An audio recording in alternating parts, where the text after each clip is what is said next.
Are you ready to increase your rating in disc golf? In today's episode, we sit down with Seth Gonzalez, who teaches us what some of the most important factors are in increasing your rating. He shares with us his journey, how less than 3 years ago, he was coming into disc golf as a complete newbie, someone who didn't have a rating and really early on found out just how difficult disc golf can be. Seth teaches us how he has been able to improve his rating and become a top contender in tournaments, and how he is vying for wins and improving his disc golf game every single day. He shares with us some of his knowledge, tips, and tricks on how you can do the same. Let's learn from Seth right now. My name is Seth Gonzalez, and you're listening to the Chain Clankers podcast.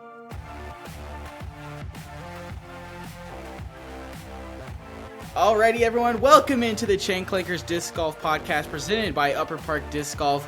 We've got another fantastic guest on today's show, and if you're looking for a fantastic disc golf bag, make sure you check out our friends at Upper Park Disc Golf, and you can save 10% using our promo code CLANKERS10 and get the best quality bag in the game.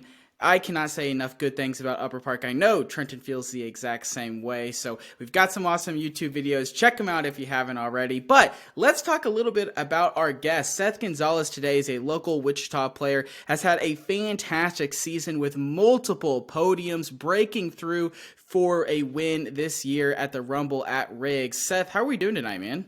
Man, I'm doing great. I appreciate you guys reaching out. I'm excited to get talking a little bit of disc golf. Heck yeah, man. Can't wait to get the show rolling. And we've played, I don't even know how many rounds together, whether it's kind of casual or at tournaments, but you always seem to whoop me at some point. So definitely looking forward to getting this conversation going. Thanks for coming on, man. I appreciate it, guys. Yeah, you know, Seth, in my opinion, you've gone from somebody who's a good disc golfer to somebody who at every tournament has an opportunity to win. And I feel like that's got to just feel absolutely amazing, having that kind of confidence. So before we get into all that and kind of teach everybody how you can get that confidence also and start playing good, getting podiums in tournaments and turning your game around, let's start all the way at the very beginning. How did you first find out about disc golf? Man, so I moved into the Riverside neighborhood, and I've drove through the park multiple times, and I'm out there, and I'm seeing people playing disc golf, and didn't really know a whole lot about it, and it was just like, I wonder what that's about. I wonder if I'd be interested in it. Christmas came around that next year, and I got a little Whammo 3-pack starter set as a stocking stuffer. And back then, I didn't really know that playing in cold weather was a thing. And, Christmas, it's cold. So, I waited 2 or 3 months till it heated up. And first time out there at Oak Park, hole 15, smoked the big pine tree on the right off the tee box, off the red tee. So I had a long throw to get to the second pin placement. And, man, I smashed the chains, and I've been hooked ever since. So it didn't take long for me to kind of get the feeling for it. I thought I was getting better practicing on my own. So there I go. I signed up for my first tournament, and the first tournament that I signed up for was the Roundup. So it's towards the very end of the year for all the guys that have been playing tournaments all year. And little did I know, I probably shouldn't have signed up for Advanced, but I did. And then I realized that was a mistake the night before the tournament. And so I called up Duck over at Ducks, and he switched me down to intermediate, which changed my division, but that didn't change who I was playing with the next day. And so the next day I show up to my very first tournament, and standing at the tee box for my card is Nick Klinda, Tanner Kennedy, and AJ Dunmeyer. Wow. Boy, did I get whooped that day. I was humbled by all means. And I just knew after that it was going to take a lot of practice to get to where those guys were. So that I did. I practiced and practiced and practiced. Practiced through the winter that year. That was something to get used to. Not used to being out in the snow playing, but hey, I think that all paid off, because the next year when I came around, didn't start off so hot, but I was able to finish my last tournament of the year, my last round of the year, with a 1,000 rated round over there at Oak in the championship finals. So that was pretty interesting and pretty excited. One of those things where your forehand's working, your backhand's working, your putting seems to be going where it needs to go, and I was able to take second because I had to get some work to get back into that position from where I was after the first round. But then, along with all this stuff, you have all those league events. And so I was doing a lot of league events and making a lot of connections, making a lot of new friends, including you guys over there. That's when we first started running into you guys. And then from there, moved on to the second season. And for some reason, between the first year and the second year, that's when everything started clicking for me. Consistency was there. If there was any part of my game that needed work this last year, it was my putting. My goodness. I think my putting is what kept me off the top spot in the podium for 5 or 6 of those events. It was just one tournament after another. I felt like, man, dude, that putting just got to improve. So ended up getting a portable basket that I have now at the house and do a lot of practicing. So, 2023 is around the corner and I can't wait to get back after it. So. Heck yeah, man. Neither can I. And I remember the first time we played together, and you said it was about a year or so after you had started playing. It sounded like you already had 1,000 rated around. And all I could say when I first played with you was you could freaking crush. But I will agree with you, the putt was the weak spot. So that's awesome, man. To know what your weakness is and focus on it's great. But I want to take a little bit of a step back. I want to go back to that first round with Tanner Kennedy and Nick Klinda and all them boys that you played with. What was it about their game and the advance? Like, for everyone who doesn't know, these guys can crush. They're probably towards the top of advanced. I don't know for sure. I'm not an advanced player, but well, AJ's top of the pro now these days. He's up there in the pro division, kicking ass and taking. And Tanner's in the pro division too. Right. Okay, that's right. I didn't know for sure. Anyway, the point being, what was it that you saw in their game and the things that they were doing that really, really obviously humbled you, but also inspired you to want to, grind it out? Man, those guys had confidence like you couldn't believe. I looked like a little scared, a scared person out there, just not knowing if the disc that I pulled out of my bag is the one that I should be throwing, or if I should be throwing this one. Should I be doing a step putt when I'm this far away? But that tournament also was unlike any other condition that I played in. So prior to that, I was playing when there was barely any wind, when it wasn't raining outside, when it's not snowing, stuff like that. I believe the wind conditions were 30 plus that day. And so all the normal stuff was not normal. Discs are flying all over the place. And it was one of those things where it's just like, you know what, you got to practice in all those elements in order to know what to do the next time you're in it. So, but man, those guys were just consistent as can get. I believe AJ was the one that I saw that was throwing pretty good towards the beginning. Tanner was playing really well. Nicholas Klinda can freaking crush. I mean, he can throw a disc so far. But those guys are kind of, they might have not known it, but they showed me the ropes. They kind of showed me what technique's supposed to look like, and so forth. So I spent a lot of my off season between that round and the next year trying to perfect some of those stuff that I knew I needed to work on. Yeah, so if there's two things that I'm hearing from this, it's if you want to play better almost, you need to find that consistency. That's very important, but also you have to have a little bit of swagger on you. You have to have some confidence, and that kind of makes sense. I think back to my own game in situations, especially early on, maybe of course I haven't really played a whole lot, not really having any confidence, and those rounds just aren't the same as when you go to a course that you play, maybe you're with people you're comfortable playing around, all those different kinds of things. So I really think if any way you can, finding that confidence out on the course is going to help you a ton. And it's also interesting interesting that you said that your first tournament, you're sitting here with 30-mile-per-hour winds. It reminds me of the kickoff this last year when we had 30 some Right? odd mile per hour winds. Oh my And God. and that's So that's a fantastic point that you bring up, right? If you are more likely to play a tournament in bad weather conditions than you are in perfect weather conditions. So guys and gals out there, if you're only practicing in good weather conditions, you're not going to know what to do in bad weather conditions. Thus, you won't have any confidence and you probably won't have any consistency to your shots, which only will further hurt your confidence, which will tumble you down the leaderboard. Am I right? That is 100% correct. No doubt about that.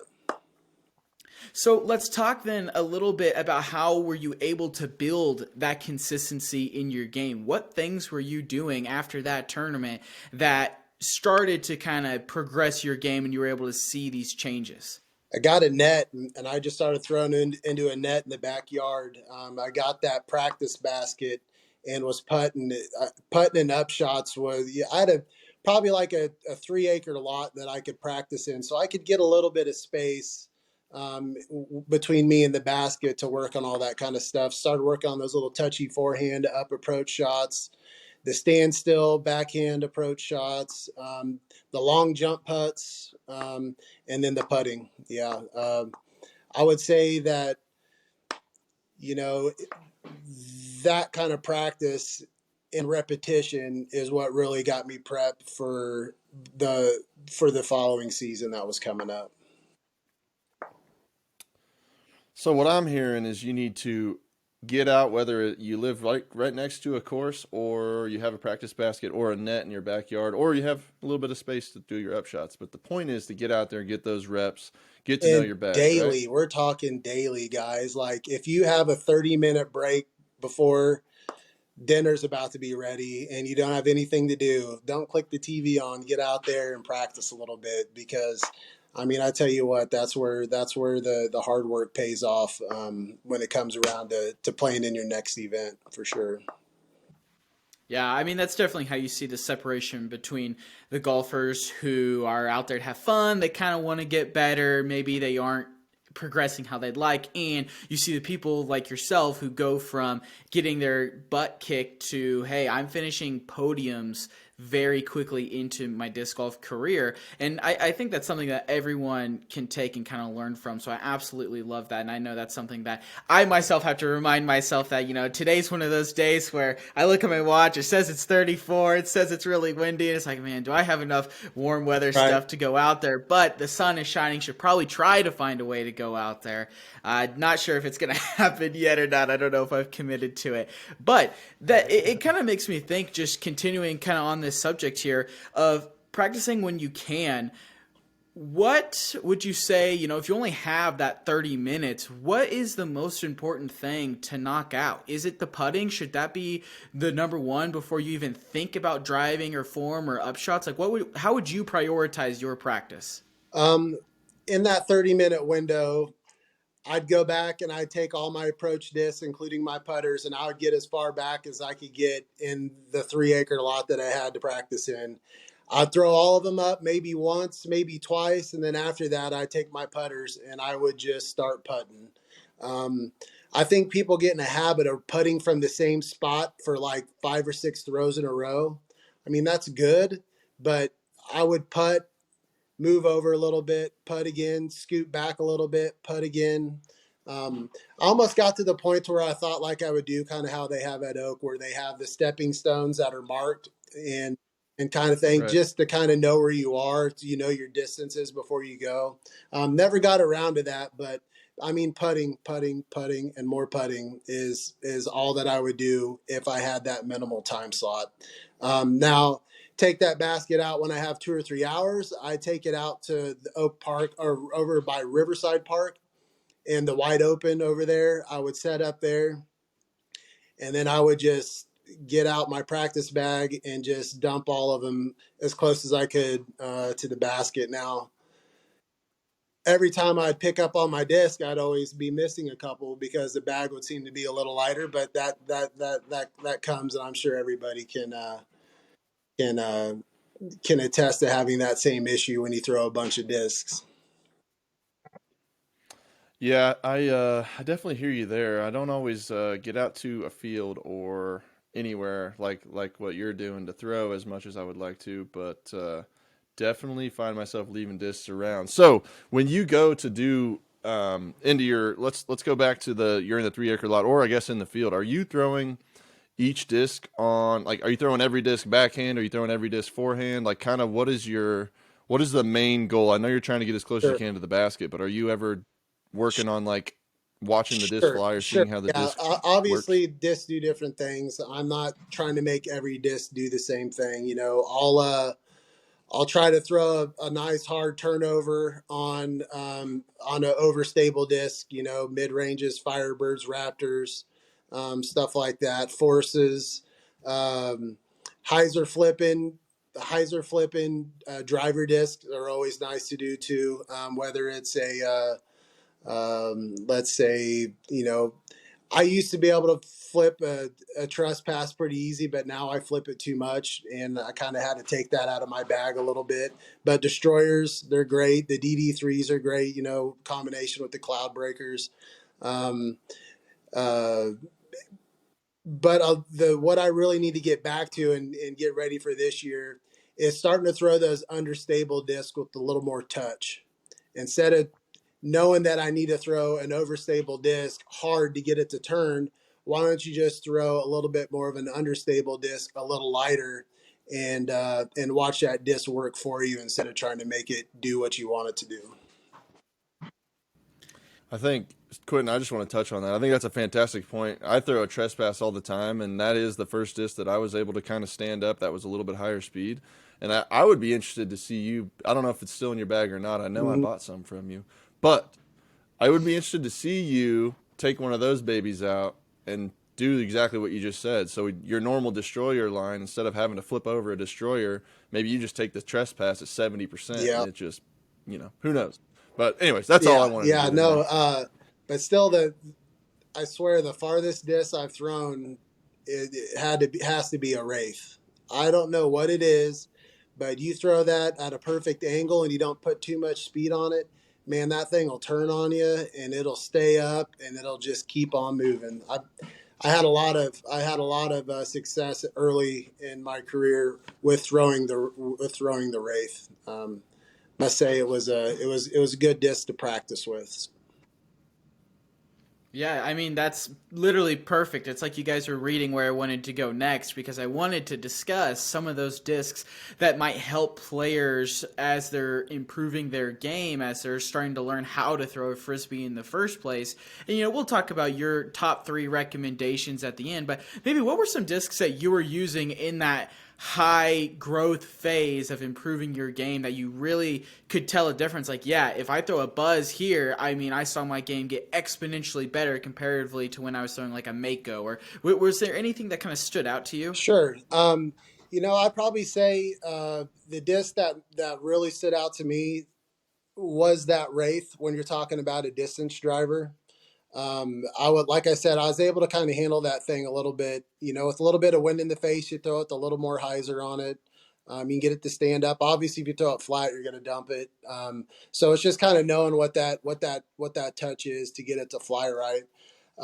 But when it comes to like fairway driver stuff, man, the T-Bird 3, I tell you what, T-Bird 3 seems to be a consistent disc that's still in my bag. I've kind of moved up to the Halos in those only because they're a little bit more stable than the other ones. But yeah, I bagged 2 Halo T-Bird 3s, and is that what you got right there? Yeah, that's Oh, my first nice. ace disc. Yeah, yeah. But then, yeah, the buzzes. I tell you what, I had a combination of probably 5 or 6 buzzes that I have still bag one of them, but I kind of moved into the overstable buzz line that I'm throwing. I throw more of those than I do normal buzzes. And on that note, did you ever mess with the understable but like isn't it the SS? Is that the Yes, understable yeah. model? I have one. I have a Tim Barnum one. Never thrown it though. I don't know why. I haven't thrown it. Maybe it's because the disc is really pretty, and that's the only one that I've seen. And uh, I think I want to make it last a little bit longer before I start throwing it around. So it sounds like my bad. No, you're cool. I said it sounds like you've progressed from the standard run of basically every disc you're throwing to the more overstable. So the T-Bird 3, you just upgraded to the Halo because everyone knows those bad boys are a little bit more overstable. And if you don't know that, spoiler alert. And so what would you say like was the biggest thing to help you progress from those standard like run of the mill discs to needing the understable or the more overstable stuff? When you start working on all your technique and you're starting to work on distance, you need to put power into that stuff. And when you start adding power to something that's a little less understable, maybe into a slight headwind, it's just going to turn on you and it's not going to come back. So I started stabling up, more throwing Firebirds, like that Raptors. I even got into the PDs from Discmania. I tend to throw those pretty well. Now they fly pretty straight for me for the most part, but at the end, they'll have that hard turn or that hard finish out to the left for sure. And then I only forehand overstable discs. I don't quite have the touch, I think, to be able to throw something understable because whenever I try to throw a little power into it, I mean, it almost turns into a roller. It dumps so hard. So, but that's just, part of my game I know I need to work on because you see pros throw understable discs all the time and they can throw those things straight forever. And it's a really pretty thing to watch. And I get pretty jealous. So. Yeah, I mean, I'm glad you bring that up because I feel as though same thing. Like, let's take like a kid watching a MLB or an NBA or NFL, right? And you're like, wow, I see them doing these things. I can do those too. And then maybe you try to do it and it doesn't go so well, and it reminds me of you look at the pros and you're like, wow, I just saw let's say Paige Pierce throw an Undertaker, I don't know, or Stalker 400 feet, and you're like, wow, I cannot even remotely do that, or I'm turning it over immediately. Right. And really what it makes me think of also is the wind factor. Being here in the middle of Kansas, correct me if I'm wrong, but it's almost weird when the wind is less than 10 miles per hour, right? It's almost like, what do I do now? Like, what am I supposed to throw when the wind's not blowing like it is, or like it normally does? Exactly. And so maybe where you guys are listening right now, you don't have that issue. Anytime it hits 10, you're like, oh gosh, I don't know how to putt or throw anymore, right? But for us, that's normalcy. That is what it always is. So I feel like we have to go more towards that overstable disc selection. You'll hear a lot of other podcasts always be like, no, you have to throw neutral disc, you have to throw understable discs. I think it depends on where you're at, because if you're facing a 15 to 25 mile per hour headwind for the entirety of your tournament round and you're always pulling something out that's understable, you're going to turn and burn your disc and get cut rollers that you don't want. So you almost have to think more about, okay, what is the wind doing here? If I have a 25 mile per hour headwind, I probably shouldn't throw the basic T-Bird 3. I should probably throw the Halo T-Bird 3 so that overstability continues to help and the disc push forwards like I want it to. Right? Like I'm on the right track here, right? Man, you're nailing it. I heard someone say a couple years ago talking about throwing in wind, and it really kind of breaks it down and it makes so much sense. So say you throw a disc 60 miles an hour when it leaves your hand, but you're throwing into a 30 mile an hour headwind. That disc is going to think it's moving 90 miles an hour.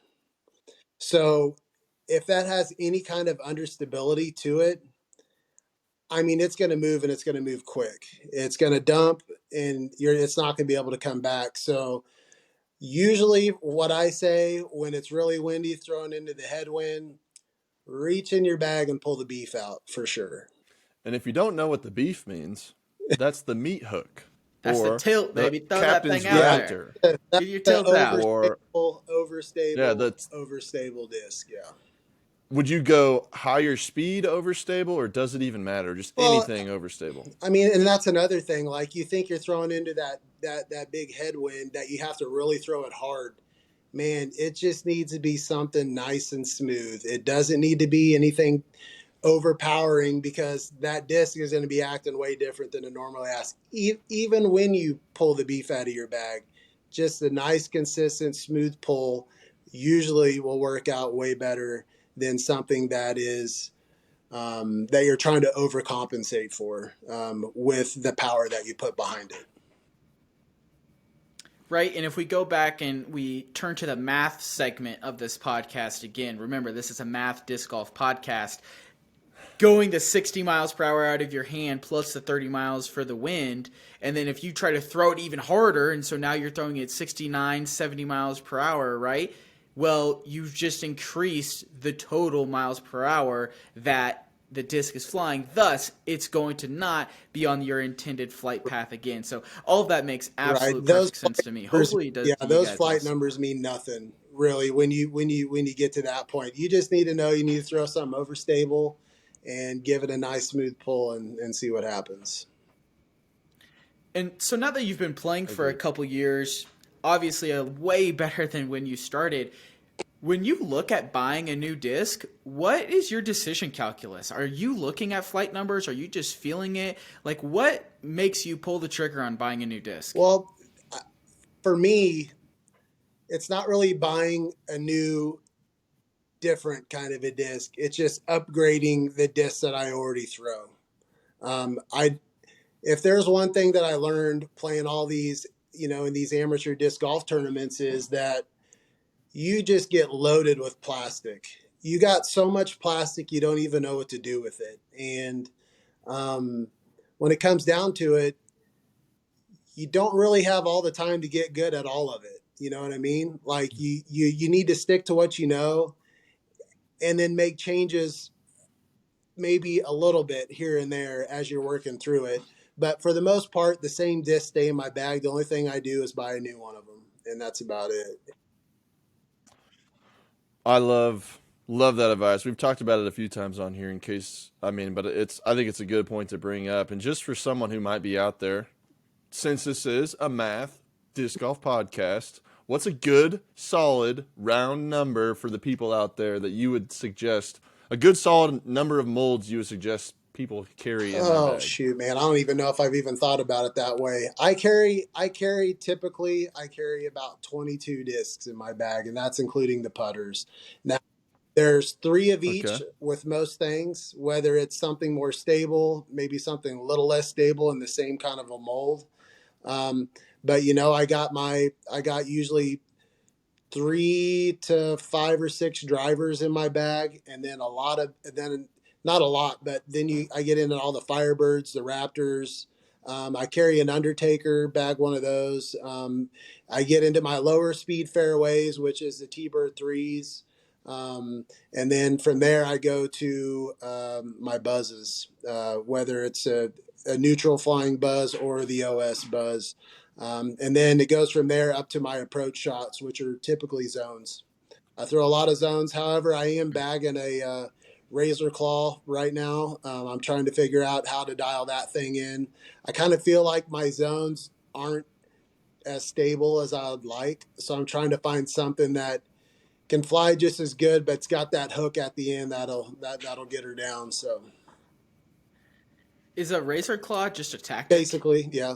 That's It's Eagle McMahon's tactic. I was gonna say I got a tactic right here with your name on it if you're interested, because I stopped throwing the tactic, but that makes sense, right? I think the more molds that you have in your bag, the harder, like we talked about at the beginning of this podcast, to have consistency and confidence. Because I imagine you've been there before. I know you've probably seen me there before in a tournament round before, where you throw something and immediately you're like, why did I throw that? That made no sense. And once you do that the first time, oh man, it's like the train is off the tracks, and it's so hard to get it back on, because you just find yourself questioning yourself after every single throw. So if we can eliminate the amount of molds, get more consistent because we've eliminated the amount of molds, in theory, your confidence and consistency should both be able to go up pretty evenly there. So that makes perfect sense to me. So let's talk a little bit about tournament rounds, right? You're someone who played in a ton of tournaments. Correct me if I'm wrong, but I think it's like, over 10 this year, maybe closer to 14. How many tournaments did you play? Something like that. I saw that that old Smitty posted something where he announced the winners of the championships point series, and I took second, and the most tournaments played, tied with a couple other guys. But and you know what? I really didn't think about it like that. I I got to say hats off to my significant other at the time. She let me do all that with very little pushback, so it was easy to do. But but yeah, played a lot of tournaments this year, but it was great though. You know, around Wichita, I see a lot of the same guys, and it's cool to see a lot of the same people week in and week out there competing. Yeah, absolutely. So when you are playing in these tournaments, last question on discs before we kind of continue to talk about tournaments, are you packing your bag with more than 22 discs in case some of those go into the water? You know, you look at Oak, we've got multiple rivers there. You look at Clap, there's some water hazards, or, you know, even heck, Herman, there's a river there. Or maybe you throw it into the street and it gets ran over a couple of times. You know, are you packing the bag with more things, or is it, hey, this is what I got, this is what I practice with daily, this is my bag, I'm taking that? So the bag that I use, yes, it's standard. It nothing else goes in it, nothing goes out of it. But this year I bought my first cart, and I might have made a mistake in getting the large cart because I was gonna just throw my bag on it, but then when I went into one of the league events over at Clap, Mama was there and she's like, Seth, there's an insert for that cart you just bought. How about I give you a break on it? Here you go. And I was like, okay, let's go. Well, to fill that bag so you don't have discs flopping around while you're pulling it, there's like 37 discs that can fit in that bag. By all means, I do not need 37 discs in the bag. And neither do you out there listening. You don't Yeah. need 37 discs in your bag. I unless support you that. Really, You really. don't need it, dude. I bought the double-decker cart, and the intention was for my wife and I to share it, and she'd put her discs in the top, mine would be in the bottom. And at that point, I still, you know, felt the need to have 27 different molds in there. And so it really became 3/4 of it was mine, and she just had the last little fourth of it. But slowly, I would start taking stuff out, give her more room, and then maybe she wasn't playing as much. So then it's like, well, I don't want anything up top because it just falls around or it falls down, it Right. falls out, and it just became so annoying that I was like, I am either only using the bottom or I'm just not using this cart anymore. Thus, I use the Upper Park Rebel bag. It's so good. There you go. The shift is also amazing. Don't forget to use Clankers 10 at checkout. Thank you. Thanks for your support, everyone. We really do appreciate it. Love you all. I know it's corny, right? I know it is corny, but the support that you guys show us there really does help us continue the operation that we're doing. So we do appreciate you guys on that. Trent, I'll shut up. You can ask your question now. Oh man, yeah. Let's go ahead and get into. I think I'm good. Well, actually, I do have one quick question. Since we kind of talked about this season, you played 10 to 4, probably 14, 15 tournaments. I don't know. What are your goals? Just real quick, what are your goals for next year? Well, obviously, I want to get better. So a lot of practice is going to be happening this off season. Don't know if I'll be out there doing a lot of the early stuff in the cold weather this year. I got a lot of stuff going on, but other than that, though, I mean, putting in practice that's going to be happening. It's in the backyard right now. Don't need to pull it out of the garage to throw a disc and do it. It's ready. Other than that, though, you know, I think the main part of this next year is just I'm going to move up divisions, so I know that the competition is going to be getting a little higher. So I can't expect myself to finish like I did in 2022, where I finished the season at. So I know I'm going to kind of feel like I'm hitting a plateau, or I'm not really doing anything. I'm kind of staying stagnant. But you know, I mean, practice, practice, practice, more tournaments, more tournaments, more tournaments. We'll see what happens by the end of the year. Yeah, I really like that. Love I it. feel like a lot of people don't talk about expectations. They just, you know, they listen to other pros, probably on our podcast, and they're like, Yeah, well, I played one rec tournament and then I won 3 MPO tournaments after that. And I think that's a very real discussion that you're not going to overnight go from someone who is very competitive, winning events in intermediate to now all of a sudden, because you won an intermediate, that means you're going to Right. win in advance. Sometimes it does. No tea, no Right. shade, but how people decide to enter tournaments. Are you really playing advanced or are you playing Right. Yeah. intermediate? You know what I'm talking about, right? I mean, how many times has the winner of rec also would have won advanced and Right. intermediate? Exactly. Just throwing it out there, right? So I know Trent and I would love to run a tournament this year, and we would like to do it It's a goal. where there's 2 divisions, 3 maybe. You have MPO. I can't remember what we said the middle one was going to be called. Just like advanced, It was just gonna be amateur. amateur, and then novice for those who truly are here to have fun. They're not taking it serious. We're talking under 800 rated, whatever, learning the ropes. Okay. And so then the top 33% or whatever their percentage would be in amateur would cash and win. So it doesn't matter if you're playing rec. It doesn't matter if you're playing intermediate. It doesn't matter if you're playing advanced. You are just playing the course, trying to get the best score you can to push ahead of all these other guys and gals. I want to ask you here, since, you're local, you've played with everyone here.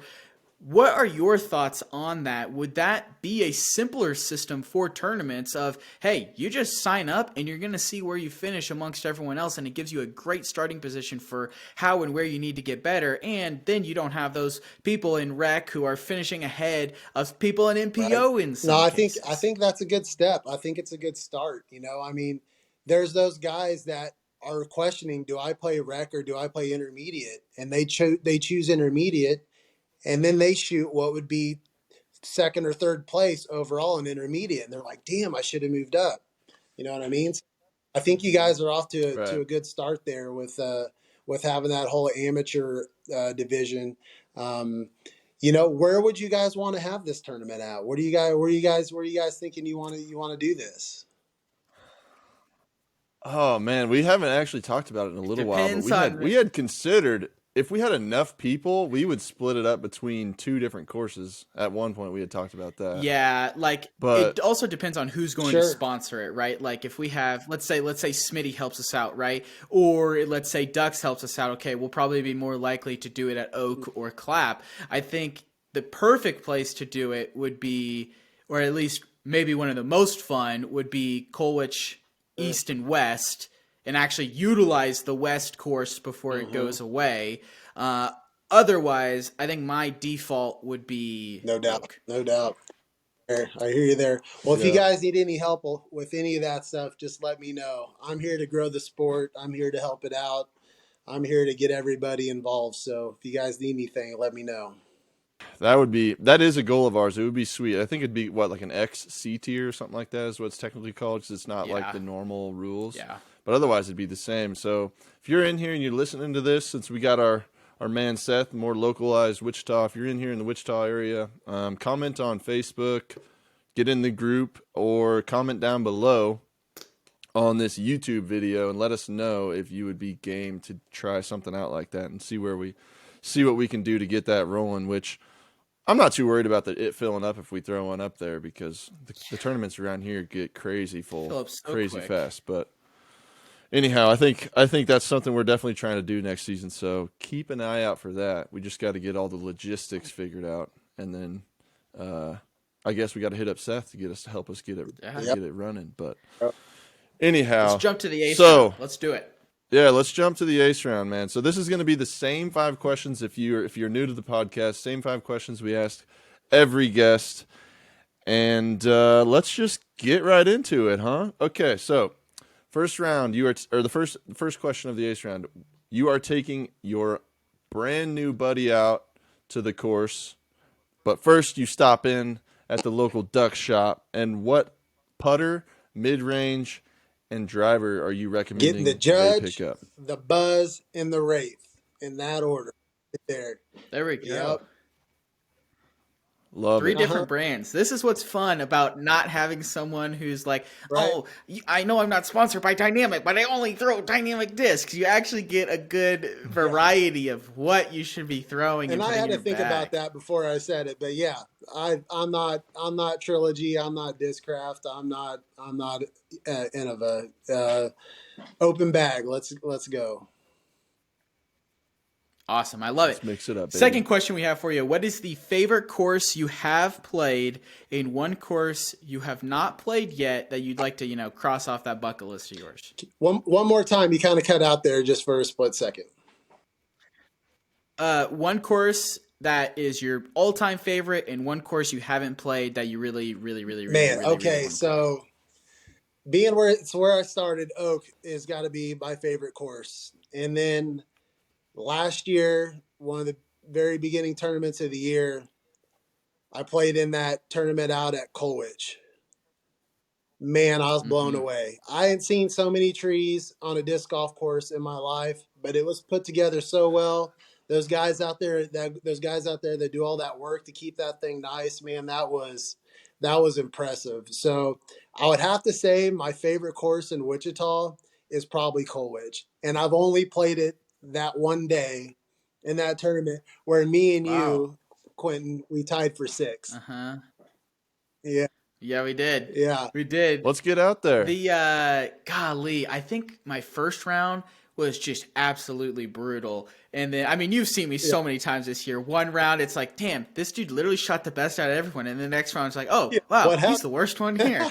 And and literally that was one of those tournaments because I remember it was like a par 4 maybe, the big par 4, the dog leg left, and I threw it in from like 250 out, but it was a skip shot. And Horatio was walking by the basket as I did that. So that was a nice little flex to be like, look at this guy. Look at this. I'm coming for you. So yeah, that was good. Awesome. Love that That's course. awesome. Yeah. But the course that I would probably want to play, and I'd probably do more laying up than I'd like.